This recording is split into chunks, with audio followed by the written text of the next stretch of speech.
Olá, boa tarde. Segunda-feira, 24 de agosto, Olhares começando. E um dos destaques do programa de hoje é a depredação em um patrimônio de Lages. A catedral foi pichada durante o final de semana por jovens que ainda não foram identificados.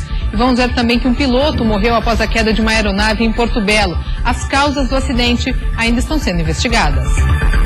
O governo do estado intensifica combate às drogas. Olha só, Tainá, 7 em cada 10 assassinatos estão relacionados ao tráfico em Santa Catarina. A campanha Drogas Não Dá Mais Para Aceitar será lançada amanhã e a gente antecipa o assunto no programa de hoje. Singularidades da Terra, gente. Essa é a exposição com trabalhos de 10 artistas. Uma delas tem a proposta de queimar as obras depois da exposição. Para praticar o desapego. Acho que é, né? O sonho de trabalhar nos Estados Unidos. A nossa equipe visitou uma feira que oferece vagas de emprego temporário e verificou que algumas características dos brasileiros são valorizadas no exterior. E o momento que vive o nosso país está animando quem busca um trabalho lá nos Estados Unidos. Perfeição em sobrancelhas. Essa é a proposta de uma técnica que usa fios, olha o nome, hiperrealistas, e a gente vai contar como é que funciona. É muito indicado, por exemplo, para corrigir as falhas que a gente tem, né? E fica super natural. E se farem hiperrealistas é porque é muito real. É feito à mão, é muito bacana. Daqui a pouco a gente vai saber o que é isso. Legal, e a gente começa a semana com assuntos relacionados à saúde também. Você sabe, por exemplo, escolher a sua escova de dentes? Qual a escova de dente ideal para você? E com que frequência você costuma procurar um médico para fazer um check-up? Famoso check-up. Fique com a gente, tem muita coisa hoje. O Olhares está no ar.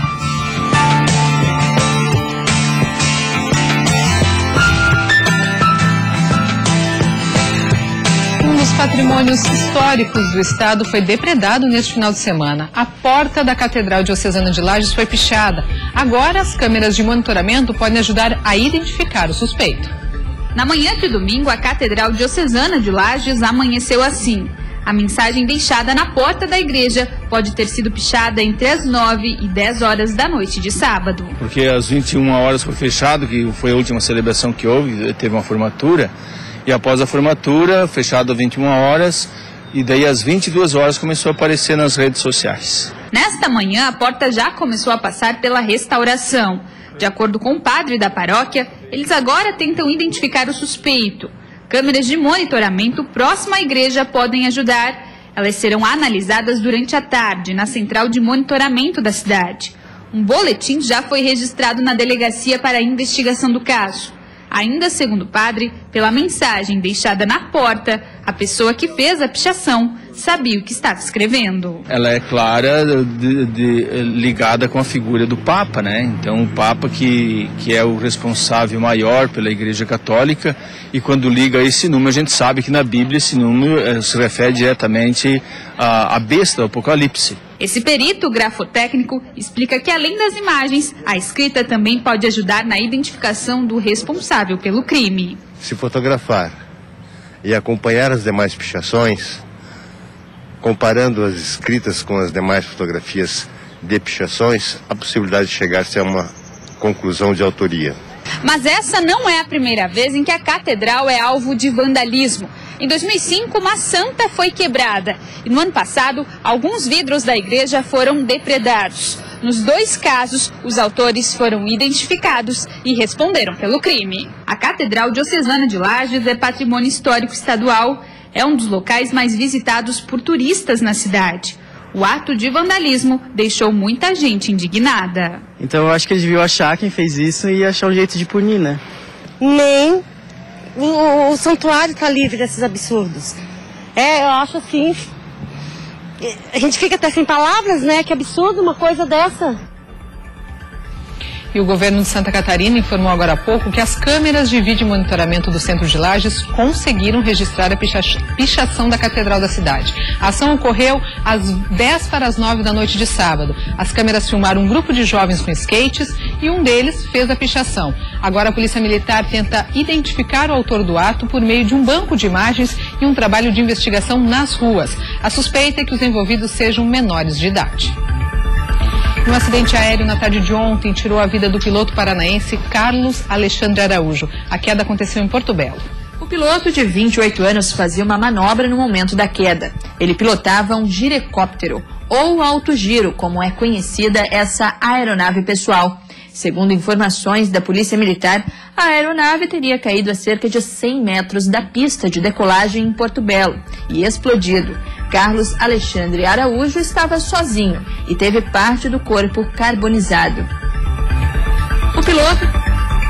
Dados da Secretaria de Segurança Pública mostram que 7 em cada 10 assassinatos estão relacionados ao tráfico de drogas em Santa Catarina. Amanhã o governo lançará uma campanha contra drogas. Estamos recebendo a secretária de Assistência Social de Santa Catarina, Ângela Albino, vai falar pra gente, vai antecipar um pouco sobre essa campanha. Seja muito bem-vinda ao programa Olhares. Obrigada, um prazer estar aqui. Números que assustam, com certeza, e a gente vê pelas pesquisas que são números que aumentam a cada ano o acesso à droga, principalmente a maconha, né, secretária?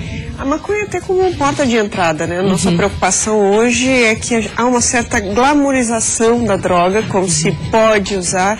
Eu sou mãe, sou avó e todo mundo que é mãe e pai em casa sabe a preocupação que a gente tem em torno disso. O governo do estado está reunindo ações, secretarias, para nós termos de fato uma ação forte de governo no combate às drogas. Essa campanha tem 2 eixos muito claros. Quais são? O primeiro deles é de mídia, uma forte campanha de mídia para impactar, para sensibilizar as pessoas para o problema das drogas, e um outro, essa questão de governo, né? Reunimos a Secretaria de Assistência Social, a Secretaria de Segurança, de Justiça e Cidadania, de Saúde e Educação, para trabalharmos as múltiplas dimensões que hoje afligem as pessoas que têm contato com as drogas. Porque se não for integrado, perde força, sem dúvida. Sozinho, uma secretaria e uma pasta não faz, né? Não consegue, que são todos esses problemas, uma hora tem a dimensão da assistência, uma hora da educação, da saúde, da segurança. A gente, claro, tem que ter a repressão, mas tem que ter também a geração de oportunidades antes disso. Nós precisamos prevenir o uso da droga, parte da campanha é disso também, então precisa ser uma ação de governo, não pode ser uma secretaria só. Só trazendo à luz um assunto assim de maneira mais forte, também acredito que seja um início para começar em casa, né? A partir do momento que a gente vê uma campanha sendo veiculada na televisão, ou até mesmo agora nosso papo, quantos pais, quantas mães estão assistindo, começar a conversar mais em casa esse assunto. Eu fiz faculdade em 87, de manhã a gente fumava na sala de aula e achava que era normal.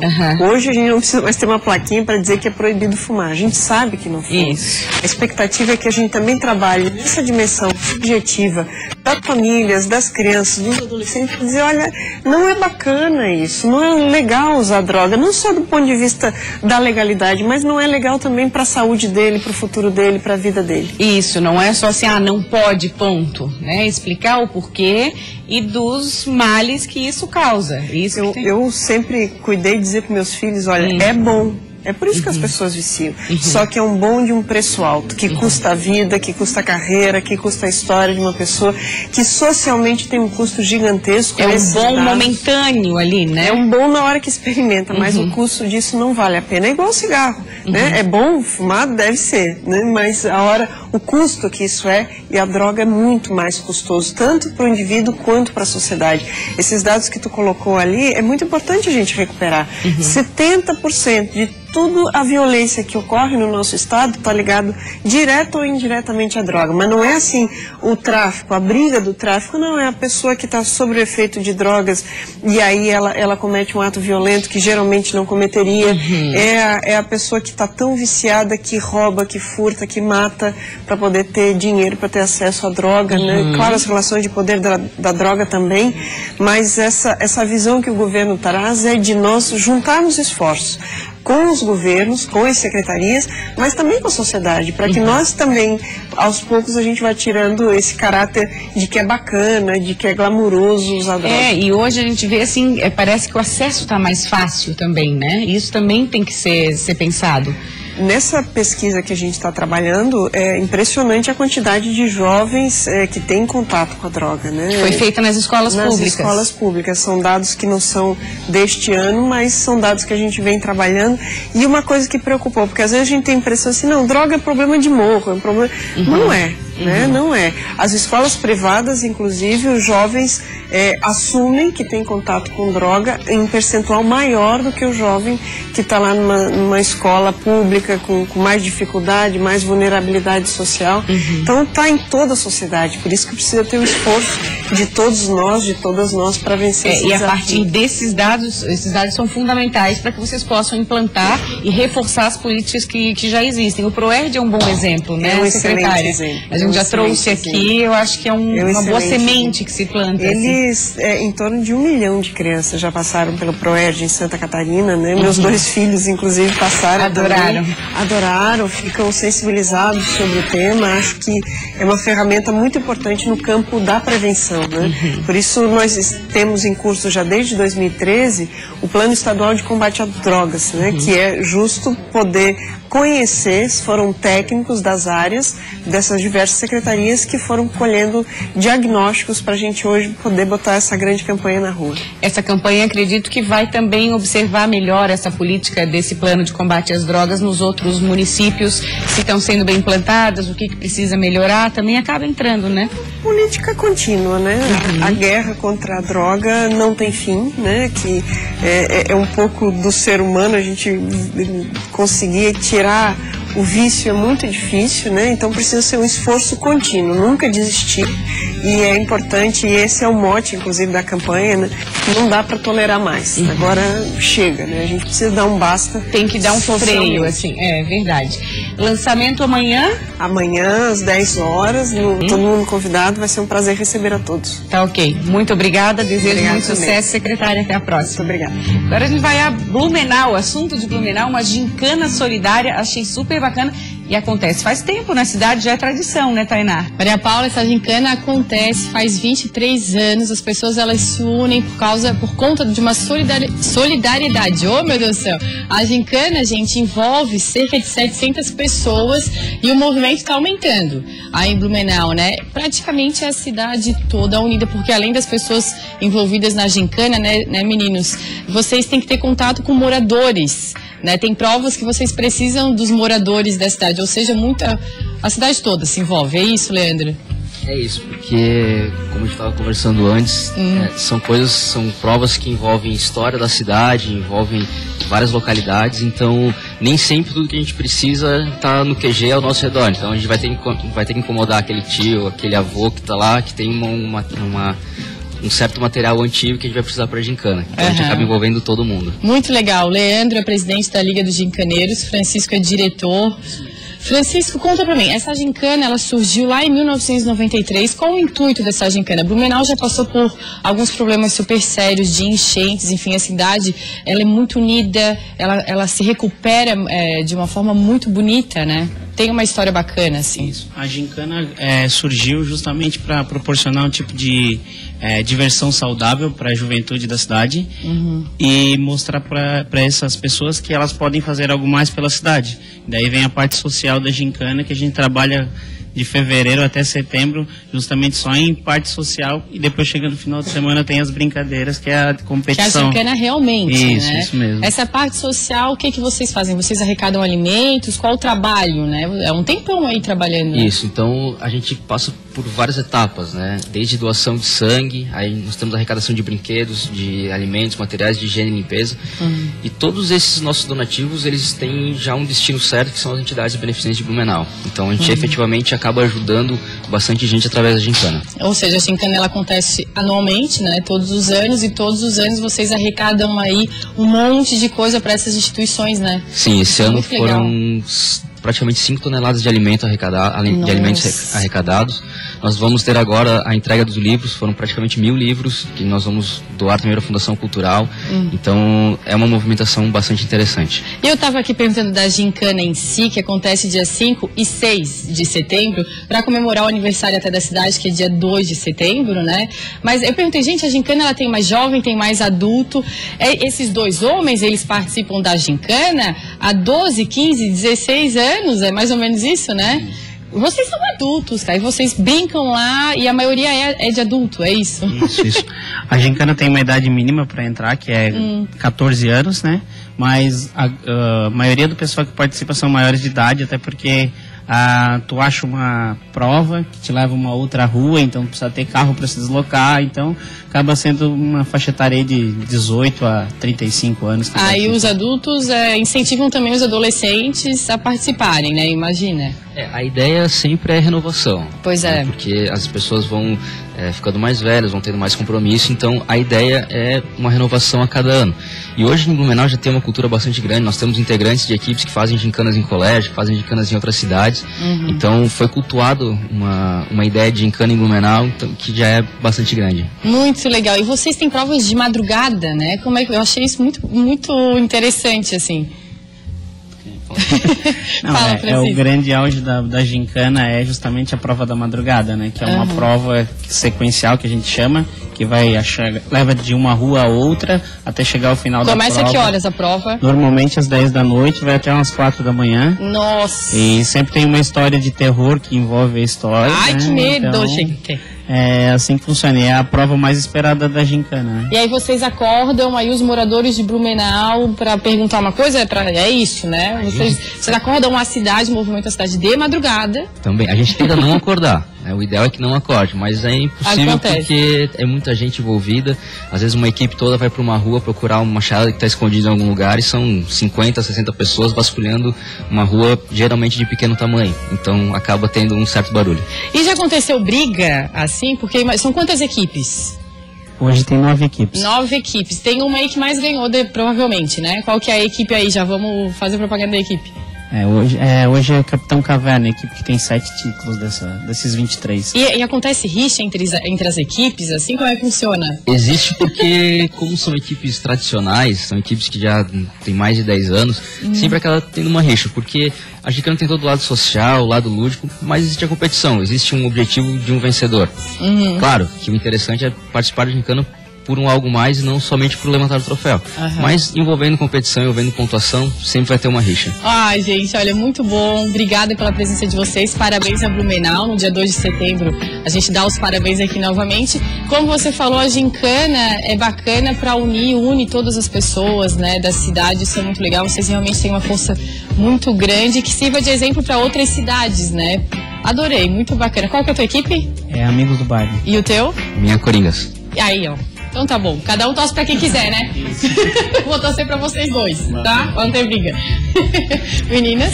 Os nomes são criativos e é uma rivalidade saudável, sem dúvida. Pro bem, né? Pro bem, pro bem. Olha, a gente faz um rápido intervalo depois dos comerciais. Suas sobrancelhas apresentam falhas? Ai, que chato, né? A gente tenta corrigir com lápis, mas nunca fica perfeito. Nós vamos conhecer a técnica de fios hiperrealistas. Um procedimento feito manualmente com resultados bacanas. E ainda a expectativa dos jovens universitários que vão viver a experiência de trabalhar nos Estados Unidos. Um estudante chega a ganhar em média $6 mil. A gente volta com os detalhes em 2 minutinhos.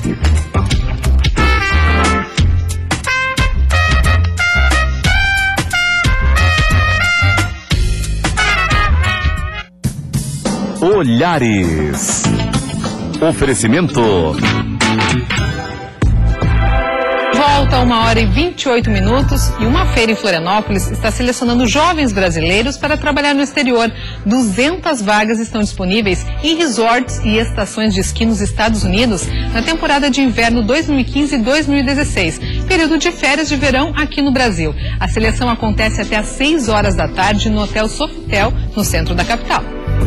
Work Experience é um dos melhores programas de trabalho remunerado nos Estados Unidos para universitários. Durante o período do intercâmbio é possível adquirir experiência profissional, linguística e pessoal. Em média, um estudante chega a ganhar $6 mil, quase R$20 mil, na experiência que dura 4 meses. As vagas oferecidas aqui são para trabalhar em resorts e em estações de esqui. Ganhando a mesma coisa que um cidadão americano ganharia nas mesmas funções, com um visto, tudo regularmente, tudo legalmente. Então, é uma experiência muito enriquecedora que também depois agrega para o currículo deles. Marie é uma das empregadoras da feira. Ela destaca que é preciso ter um bom nível de inglês para ser um dos escolhidos. É uma loja, uma surf shop.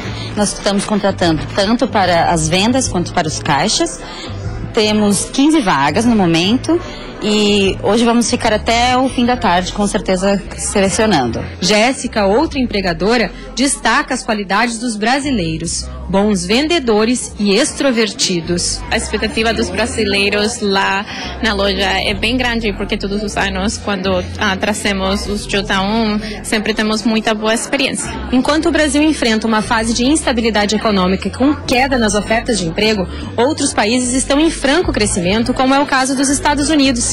E aí, passar por esta porta significa a oportunidade de encontrar um bom trabalho e também de conhecer uma nova cultura. Imagina que um jovem precise de $1.000, por exemplo, para se manter durante um mês nos Estados Unidos. $1.000 hoje são R$3.600 praticamente.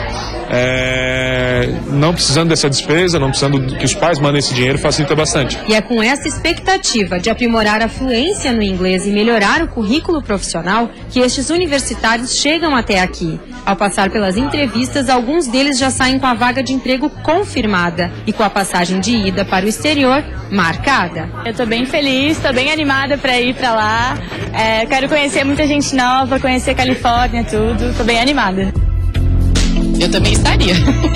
Agora a gente vai falar de uma técnica super bacana de pigmentação de sobrancelha, que é a técnica do hiperrealismo. Eu tô aqui com a Fernanda, ela é esteticista, entende dessa técnica. A Michele, que tá com a sobrancelha aí maravilhosa, nem parece Michele que fez a sobrancelha.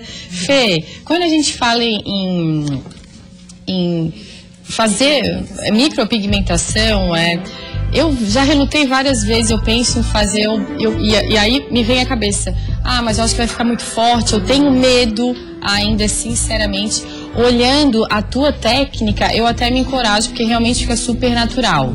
Sim, a principal diferença, assim, da micro de hoje, né, que evoluiu bastante, e de antigamente, é que antigamente era uma tatuagem mesmo. Ficava super forte. E não saía. E ficava super forte e não saía de jeito nenhum, só clareava, né? Uhum. No caso dessa técnica, além de eu fazer fios, eu desenho fios manualmente, né? Não é com o dermógrafo que vai na eletricidade, né? Eu faço manualmente fios. E esses fios acabam misturando com a tua sobrancelha e não dá pra ver onde é que tu fez ou não. Então fica super natural. Você faz fio a fio, então. Isso, vamos mostrar o aparelhinho, deixa eu mostrar aqui pro pessoal de casa. Aqui, ó. É o teburi esse. Teburi chama? Isso, daí aqui nessa pontinha a gente acopla a lâmina, que é essa lâmina aqui, que é descartável, né? É importante frisar. Essa lâmina aqui, deixa eu... Isso. É uma lâminazinha. Isso, exatamente. É uma agulha? Elas são micro-agulhas que formam uma lâmina. Tá, entendi. Dá pra ver bem direitinho. É bem difícil, mas mais ou menos dá pra entender. Isso. Daí, assim, como é que eu faço? Eu pego a lâmina, né? No caso, eu acoplo ela aqui, boto dentro do pigmento e vou desenhando fio por fio na sobrancelha da cliente, onde ela tem falhas, né? Por isso fica super natural. Exatamente, daí se mistura com a sobrancelha que ela já tem, os fios que ela já tem. Claro, né? Michele, vamos tentar ver a tua sobrancelha, Mi. Você fez quando? Faz uns 2 meses, né? Já fiz o retoque também.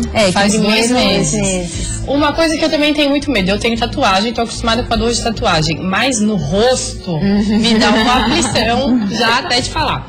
Dói ou não dói? Como é que é, Mi? Dói, só que é uma dor suportável. Quem já fez o laser, a depilação a laser, eu acho que se assemelha um pouquinho. Assim, depende muito de pessoa pra pessoa, sabe? Só que, claro, é que nem tu falou, é no rosto e é uma lâmina que corta, né? Então, assim, um pouquinho de dor vai sentir, né? Uma coisa que conta, a mulher, ela quando tá no período menstrual... faz diferença. Faz diferença, não faz? Eu até pergunto, assim, geralmente, quando a cliente vai ficar, assim, pra gente não fazer naquela semana. Uma semana antes, quem tem intenção, menstrual, porque já fica sensível, né? Fica bem sensível, né? Eu falo por experiência própria, eu já fiz tatuagem no período... É horrível, a gente sente muito mais dor, eu imagino que tirar um pelinho normal já dói. Até pra tirar a sobrancelha. As mulheres entendem do que eu tô falando. A gente tava vendo ali o antes e o depois. Além, claro, dessa micropigmentação que você faz hiperrealista, você desenha a sobrancelha, né, Fê? Não é assim, se a pessoa chega lá com um desenho, de repente, que não tá adequado pro rosto dela...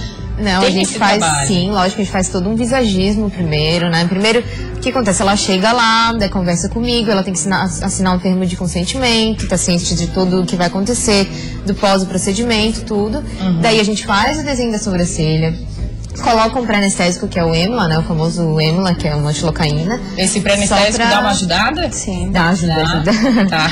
Aí coloca, deixa 30 minutinhos e daí eu refaço o desenho, mostro pra cliente, porque não é só fazer, porque às vezes o que eu tenho que dosar. Tem que gostar também, tem que gostar também. É claro que eu não, né? Eu tenho todo um padrão, não. A gente também tem que fazer aquilo que tá de acordo com o cliente, né? Tudo que tu vai querer que a gente pode fazer. E hoje em dia as sobrancelhas elas estão mais naturais. Sim. Não estão? É a tendência, ser cada vez mais natural, seguir o formato natural da pessoa, não querer levantar demais a sobrancelha ou deixar muito grossa. A gente sempre vai tentar seguir pelo natural. Até porque não fica natural daí, né? Se sair muito do desenho, a gente acaba percebendo que tem alguma coisa esquisita na pessoa. Isso, E essa técnica do microblend é pra quem busca naturalidade na sobrancelha. Ó, a gente tá vendo... Ó, esse é da Mi. É o teu Mi, essa... Então, antes ela tinha algumas falhas, é isso? Isso, Até tinha uma foto que tinha as 3 antes, o depois e depois do retoque. Essa aí? Essa daí. Ó, observa a falha que ela tinha ali em cima antes, ó. E você subiu a sobrancelha, realmente redesenhou a sobrancelha. Porque ela tinha uma falha grande embaixo, né? Então a gente completou e fez bastante fios ali. Eu adorei, Fê. São 2 sessões geralmente, né? Sim. Depois de quanto tempo? 30, 40 dias, daí faz o retoque. Porque tem pelinhos que não pegam, a cicatrização depende muito da cliente, então a gente tem que estar ciente disso, assim, sabe? E é muito caro? Mais caro do que um procedimento de... Não, o que eu cobro é 420, né? Mas é em torno de 400, 500, depende do profissional. Tá ótimo. Com o retoque incluso, né? Com o retoque, não, tá tendo um preço ótimo. Eu adorei, Fê. Obrigada. Eu vou fazer, tá? Obrigada. Depois dessa aula toda que eu sempre tive medo. Mia, tua sobrancelha realmente ficou linda, super natural. Não, gente, aqui de perto, olhando, não parece que foi feita... né? Isso é o que eu mais gosto. Nasceu assim, amor. Entendeu? Sobrancelha que linda. Bom. Quem quiser ver mais fotos também tem no nosso site, que é o Velvet Beleza Estética, no Facebook. Isso, que lá tem mais fotos também, dá pra acompanhar o nosso trabalho. Adorei. Meninas, Maria Paula, você já fez a sobrancelha alguma vez ou não? Tem micropigmentação? Não faço, porque você sabe que a nossa maquiadora corrige as falhas. Pois é. Eu adorei. E a gente acaba relaxando nisso aí. Tá na hora de a gente fazer, mesmo. Mas muito legal a diferença. Realmente, né, fica uma moldura diferenciada ali no olhar. Parabéns pelo trabalho. Obrigada. Gente, agora a gente vai falar da exposição, aqui no MU, a exposição gratuita, o nome é Singularidades da Terra. Nós estamos recebendo 2 artistas que estão expondo, são 10 ao todo, as 2 estão aqui com a gente, sejam bem-vindas, Luciane e Isabela, tudo bem? Tudo jóia? Quando a gente fala são 10 artistas, cada um tem um estilo e a base é a argila. De que forma que esses estilos são construídos? Fique à vontade. Então, é daí o título da... só pertinho. Isso. É daí o título da exposição, Singularidades da Terra. Na verdade, assim, a argila é o meio de expressão. E a maioria de nós trabalha com a cerâmica, que seria a argila que passou pelo processo de queima, no mínimo 850 graus, e é transformada em cerâmica. Mas cada uma com um processo muito único. Processos de vida, processos de pesquisa. E é isso que faz a exposição tão interessante, porque cada uma com uma obra bem diferenciada, uma instalação, e a dela entra, então, com um processo onde ela não queima, que seria só a argila. Isso, a queima, na verdade, que a gente falou na manchete, é um outro tipo de queima. Fala um pouquinho da tua proposta, enquanto isso, acho que a gente pode ir colocando as imagens que a gente tem da exposição. Os trabalhos, sim. Tá funcionando? Sim, pode falar. Então, a cerâmica, ela só é cerâmica quando a argila vai pro forno. Tá. Né? E atinge uns 800 graus. Não adianta eu colocar no forno de cozinha que ela não vai ser cerâmica, né? Tá. Então, o meu trabalho tem a proposta de desapegar objetos de memória. Tá. Então, ele, na verdade, é esse que está na tela. É esse ali, se a gente puder frisar, o do vestido, né? Que isso, então ele é um tapete, que chama tapete de memórias, né? Memórias compartilhadas, onde a gente eu embebo os objetos na argila líquida. Tem um vestido ali, né? Tem um vestido, tem uma bolsa, tem histórias de vida, né? No caso, esse tapete foi o meu tapete. Eu sempre fiz com mais mulheres, na verdade, que a maioria mulheres. Então, eu convido mulheres para fazer seus desapegos, né? Então, ao contrário do processo cerâmico que eterniza um objeto, né? Que ele acaba contando histórias de civilizações, a gente tem aqueles vasos gregos maravilhosos, egípcios. Sim, sim. No caso, o meu não eterniza, ele quer realmente apagar ou desmanchar essa memória. Você vai na contramão, vamos dizer. Um pouco. A arte às vezes faz isso. Que fica bem interessante também, né? Isso, o olhar de cada um. também gosto dessa transformação da argila em seu estado natural, né? Sem No caso que a gente viu do tapete ali, que tem um vestido. Tem um vestido, uma roupa ali, tem? Tem uma roupa dentro da argila líquida. Tá. Um bebê, né? Ela fica... se esconde o objeto. Tá, na bolsa você não também. vê mais o objeto, né? Então, dali eu vou fazer uma fogueira, algo para esse objeto também ir embora, nunca mais. Então, a queima é uma obra efêmera mesmo.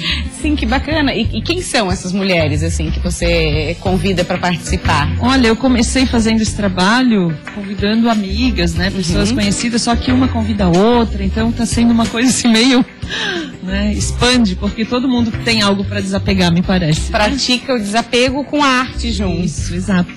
Muito legal. E a sua proposta, qual é? Eu fiz uma parceria com uma amiga que é uma tapeceira bem conhecida, Elke Rios. E a minha proposta foi, a partir de várias conversas, nós somos parceiras de pesquisa, de trabalho. O que une as duas faturas, a tapeçaria e a cerâmica? São duas faturas muito específicas que precisam de tempo e de técnica, senão elas não se tornam nem cerâmica, nem tapeçaria. Certo. E pensando na questão do tempo, o que é o tempo no contemporâneo? É o que a gente não tem. Certo. Então foi problematizando o tempo que eu fiz 90 patinhos e a Elke fez essa tapeçaria de mais de 5 metros.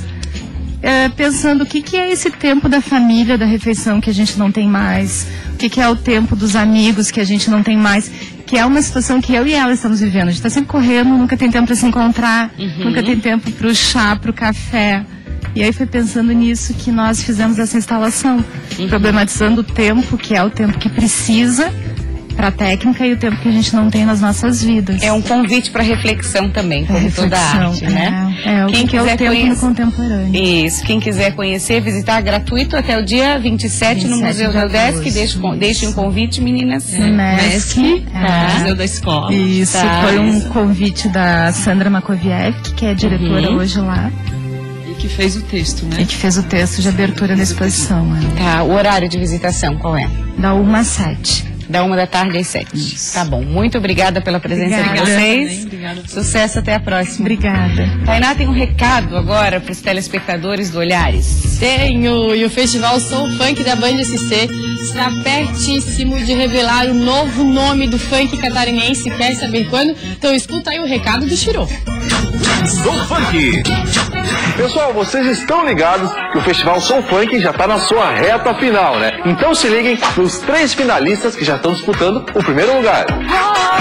O evento final será a festinha, com os artistas Leste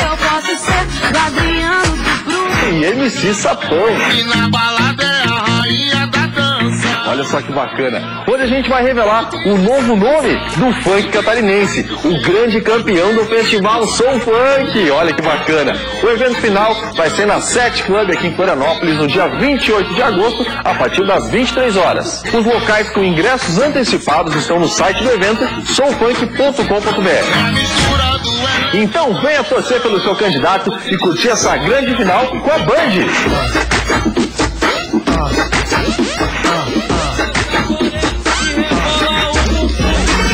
Isso aí, Chiro, eu tenho certeza que vai ser maravilhoso. Então, se você adora funk, não fique fora dessa. Que bacana. E olha só, depois do intervalo, nosso assunto é saúde. Tem dicas para você escolher a escova de dente ideal e saber quando é hora de trocar por uma nova. Ah, pois é. Isso gera bastante dúvida. Tem gente que fala que é 2 meses, 6 meses, tem gente que esquece. Espera ficar velha mesmo. Qual que é o período certo? Vamos descobrir. Tem também uma conversa sobre a importância de realizar um check-up. Aquela consulta para ver como está a nossa saúde, que também serve para prevenir doenças, mas tem médico alertando, tem muita gente exagerando aí no check-up. Vamos saber certinho depois do intervalo.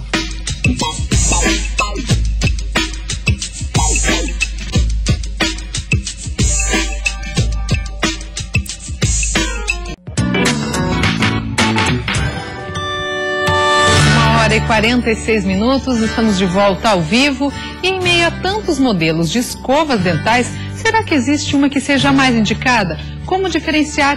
E ainda, qual é a melhor forma de manter a boca saudável? A nossa equipe foi conversar com uma especialista para descobrir essas respostas. Nas farmácias e supermercados, as escovas de dentes ocupam lugares de destaque. Há modelos para adultos e crianças, com saídas pequenas, médias e grandes. Enquanto algumas custam R$ 2,99, outras chegam a quase R$ 14. Se existem tantos modelos, o que levar em consideração na hora da compra da escova de dentes? O preço? A marca? Ou será que qualquer uma está bom? A mais moderna, né? A gente procura... Por ser melhor justamente pela tecnologia? Pela tecnologia. Seria mais pelo preço. Essa dentista explica que, no geral, as de cerdas macias são as mais indicadas, mas que cada faixa etária tem um tipo que mais se adapta. Primeiramente, a gente tem que observar para quem que é essa escova. É para bebê, é para criança, é para adulto. Então, de acordo com a faixa etária, a gente tem essa linha, né, para a gente estar optando de acordo com o tamanho da cavidade, né, da boca. Se é um bebezinho, vai usar dedeira. Se é uma criança até 5 anos, é uma escova um pouco menor. De 5 a 7 anos, a gente já usa... Então, elas estão descritas na própria embalagem, né? Normalmente, a faixa etária que é indicada. E a hora certa de trocar por uma nova? Segundo a dentista, o ideal é a cada 2 ou 3 meses. E vale ainda tomar outros cuidados para a saúde da boca. Além de uma boa escovação, um movimento correto é utilizar o fio dental, escovar bem os dentes, a língua, né? E fazer uma visita regularmente onde você possa estar individualizando o caso e o dentista passar todas essas recomendações pessoalmente para o paciente. Você costuma fazer exames com frequência para ver aí como é que está a sua saúde e até prevenir doenças? O famoso check-up acaba sendo deixado de lado, por um lado, assim, por causa de tantos compromissos, correria, vai deixando. Por outro lado, também as pessoas acabam exagerando nessa questão de muitos exames, de excesso de cuidado. Quem vai falar com a gente é o Dr. Bruno Tanus. Seja muito bem-vindo ao programa Olhares, tudo bem? Muito obrigado pelo convite, tudo bem? Uma boa tarde audiência em casa também. Boa tarde. Você é médico de família, né? E aí, como é que esse médico de família encara essa questão dos check-ups? O médico de família, ele vai encarar o check-up de uma maneira bem individualizada. Na medicina de família, a gente trabalha muito um conceito chamado medicina centrada na pessoa, que não é exclusivo da nossa especialidade, mas é um dos fortes da nossa especialidade, né? Então, o check-up, por exemplo, a gente individualiza bastante, de acordo com o perfil de cada indivíduo, de acordo com os sintomas que essa pessoa possa ou não estar apresentando, e de acordo também com o histórico dessa pessoa. Que porque geralmente o médico de família conhece desde que nasceu, geralmente tratou dos pais, tem esse vínculo mais forte, né, doutor Bruno? Esse vínculo é um dos fortes da especialidade, de fato, e o médico de família, ele tenta também trazer um pouco para dentro da medicina tradicional alguns conceitos da psicologia lá na hora de tomar uma decisão melhor em favor da saúde do nosso paciente. Até questões que envolvem espiritualidade, por exemplo? Por exemplo, hoje, se nós procurarmos na internet, no Google mesmo, e jogarmos lá espiritualidade e saúde, nós vamos encontrar muitos artigos científicos, muito bem conduzidos, que mostram que existe uma relação positiva entre quem tem uma fé, e eu não estou fazendo apologia a nenhuma religião, qualquer fé, e a saúde. As pessoas que têm fé têm melhor saúde, na média geral. Então, nós, como médicos, podemos também aproveitar essa oportunidade e perguntar para a pessoa se ela exercita essa questão da espiritualidade na vida dela. Isso também é uma medida preventiva e promotora de saúde. Tem uma média ideal para fazer esse check-up? Geralmente, culturalmente, é uma vez por ano. Continua assim a indicação? Essa é a média que a maioria das pessoas utiliza mesmo. Mas nós temos alguns casos de pessoas que têm doenças crônicas que muitas vezes elas precisam ir mais frequente ao médico. Um exemplo muito comum é a pessoa que tem diabetes, hipertensão. Essas pessoas, elas, pelo menos a cada 6 meses é indicado fazerem algum tipo de exame. Então, entra naquela questão da individualidade, né? Então, pessoas que têm doenças crônicas vão precisar visitar o médico com mais frequência. Um acompanhamento maior. E vão precisar de fazer mais exames também. Agora, tem o outro lado da moeda que você estava falando pra gente, do exagero. Muitas pessoas acabam, tem que me cuidar, entram nessa onda de cuidado e acabam fazendo exames, muitas vezes que não precisam, acham alguma coisa que fica um sinal de alerta, que não é tudo aquilo. Como é que é? Essa é uma pergunta muito importante. Hoje a gente também trabalha o conceito de sobrediagnóstico. Sobrediagnóstico significa quando uma pessoa realiza um exame e esse exame detecta uma alteração que não necessariamente é uma doença. O câncer de próstata é um grande exemplo disso. Muitas vezes as pessoas morrem relacionadas ao câncer de próstata. Porém, nós sabemos também que tem milhares de lesões detectadas como câncer de próstata que não causaria a morte daquele homem. Talvez o homem morreria com aquela lesão, mas não daquela lesão. Porém, uma vez que ela é diagnosticada num rastreamento desenfreado, esse homem pode ter que ser submetido a outros exames, por exemplo, uma biópsia da próstata, ou fazer uma cirurgia que pode deixar ele incontinente, ou mesmo impotente sexualmente. E aqui, claro, eu não estou defendendo que o homem não deva fazer o rastreamento do câncer de próstata, mas ele deve discutir com o seu médico se o rastreamento vai fazer bem para ele ou não, baseado na história clínica dele, nos sintomas que ele apresenta, e aí a gente toma uma decisão mais acertada. Eu acho que o que se propõe é um equilíbrio na hora de pensar saúde, na hora de pensar de que forma nós estamos nos sentindo com a nossa saúde, é isso? Acho que equilíbrio é a palavra-chave, um equilíbrio de saúde mental, saúde física, saúde espiritual, e na questão de fazer os exames, sabermos que nós somos um indivíduo. Para nós vai ser... Para cada indivíduo vai ser um tipo de exame que vai ser necessário naquele dado momento. E não simplesmente pegar um monte de exame e falar que é o mesmo exame para todo mundo que vai ser útil. Geralmente existe, como se fosse uma receita de bolo, não é bem assim, né, doutor Bruno? Muitos pacientes acreditam nisso, até movidos por algumas propagandas, algumas coisas que estão um pouco erradas na mídia em geral. Mas a gente está tentando mudar aos poucos esse conceito, e a medicina centrada na pessoa vai de encontro ao que eu estou dizendo, vai ao encontro, né? E eu acho que é assim que a gente vai trazer as pessoas para um lugar melhor na sua própria saúde e na saúde da comunidade em geral. Tá certo, isso vai muito de ir ao médico, sim, né, pelo menos uma vez por ano, mas vai muito de a gente se sentir também com necessidade de ir ou não, de procurar, né? Procurar ou não o seu médico faz parte de um comportamento saudável, uma rotina que você pode ir simplesmente para aferir sua pressão arterial, verificar o seu peso, verificar como é que estão os seus hábitos de vida, entrando aí atividade física, que é uma atividade preventiva das melhores que existe, né, quando feita de maneira regular.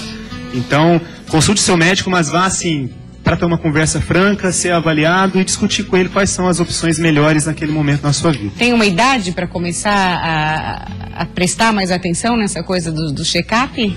Olha, o nosso envelhecimento, um professor meu dizia que a gente começa a envelhecer quando nasce. Já escutei isso também. Não tem uma idade correta. Eu acho que cada faixa etária tem a sua particularidade, a sua peculiaridade, mas todos nós podemos nos beneficiar de estar atento às questões da própria saúde. Histórico familiar também conta, né, nessa hora? Conta sim, é um fator de risco adicional, mas não é determinante, na maioria das vezes. Tá ok. Muito obrigada pela sua presença. Eu que agradeço pelo convite. Até a próxima. Uma boa tarde. Tainá? Agora eu vou falar de um tesouro, gente. Eu tô aqui com um tesouro em minhas mãos. Eu vou falar de um livro, Memórias da Tradição, Praia dos Ingleses, Ilha de Santa Catarina. Esse livro vai ser lançado hoje aqui em Florianópolis, de autoria da doutora em Sociologia Política, Adriane Nopes. Tudo bom, Adriane? Tudo bem, Tainá. Eu já estava aqui batendo um papo com a Adriane, porque essa coisa de história da nossa cidade, né? A gente tem uma riqueza cultural muito grande, sou apaixonada por isso.